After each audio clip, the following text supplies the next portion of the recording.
guys, it's JB. I'm sorry my voice is a little raspy right now. Today I have another saber reveal. It's been a while since I've done videos. Some of you may know the past few weeks for me have not been the best weeks that I've had in my life, so I've been a little spotty and I apologize for that. I know it's been well over a month since I posted any videos. But yeah, I'm excited to be getting back into doing videos and working on more sabers. I have not too many commissions right now, so if you guys want to have a commission with me, message the page, hit me up on YouTube, and I'll direct you to the Facebook page, or my email's on there, so you guys have that info already. But without any further ado, let's get into this. This is a Korbanth K4, which is Obi-Wan's saber. Let me adjust the camera a bit so it's in frame. There we go. Having you set up, I bought another table, so it's more leveled to do videos like this. I'm gonna get a sick backdrop back here to cover up all the background. But yeah, this is a Korbanth K4, so it's Obi-Wan saber. This is installed with a Nano Biscotti version 4, and it has the Padawan chassis by the Goth 3D Designs, Darth Ryo. These two switches activate the saber. Have the kill key inserted. To charge the saber, all you need to do is unscrew the pommel.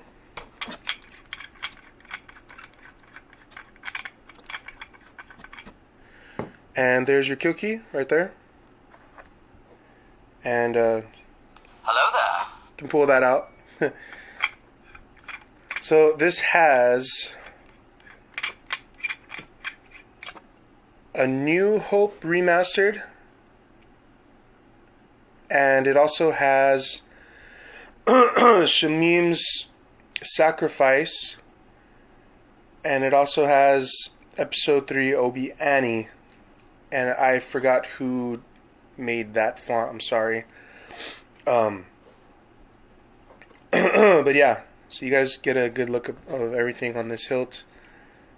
I've never done a K4 before. It wasn't that bad. I had to do some modifications to the switches, the switch card, and I also had to modify how the LED was held in place because I wanted it to have the most blade depth. So I used I'm sorry guys, I used the I used this as the heatsink, the actual blade holder as a heatsink, so all this will dissipate the heat. And I just put the lens on top and I held it in together. I put some thermal tape in between the LED, the copper, and the heatsink, and I put the lens over it, and then I put a C-clip ring on there, so there's no rattling with it. The only rattling you hear is the ring right here to hold your saber. But yeah, that's how I did the LEDs. So you're gonna get max blade depth. I still need to go out and purchase the retention screws because the kit doesn't have the retention screws for some reason. So yeah, let's turn this saber on. I do not have a 7/8 blade. It's made for 7/8. That's what he wanted. I don't have a 7/8 blade, so unfortunately I can't show it off with a blade.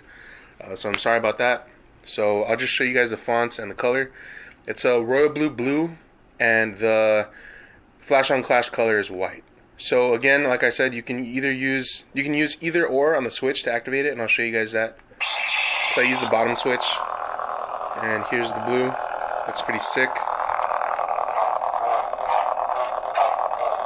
It's running a 20mm bass speaker. Here's the flash on clash.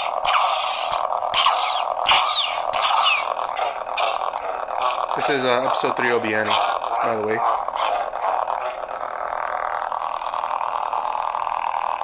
So it's pretty sick. You guys can hear that. And now I'm gonna shut it off with this switch, and I'm going to change fonts just to show you guys that both switches do the same thing. So there you guys go.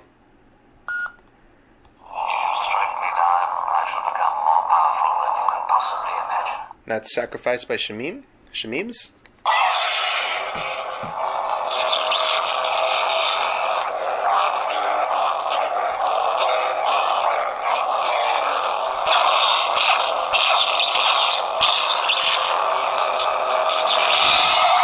So it has pretty decent volume for a 20 mil. Of course, I always like to use 28 when I can. So let's change fonts now.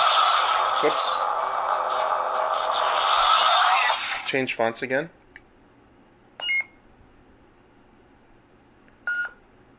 The Force will be with you, always. And I did a custom boot up for that one as well.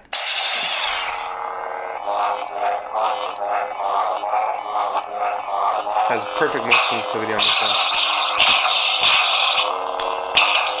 That's my favorite one for this. But yeah, this saber, by the way, belongs to CJ. So it's gonna go out to you soon, and I will see you guys later. Peace.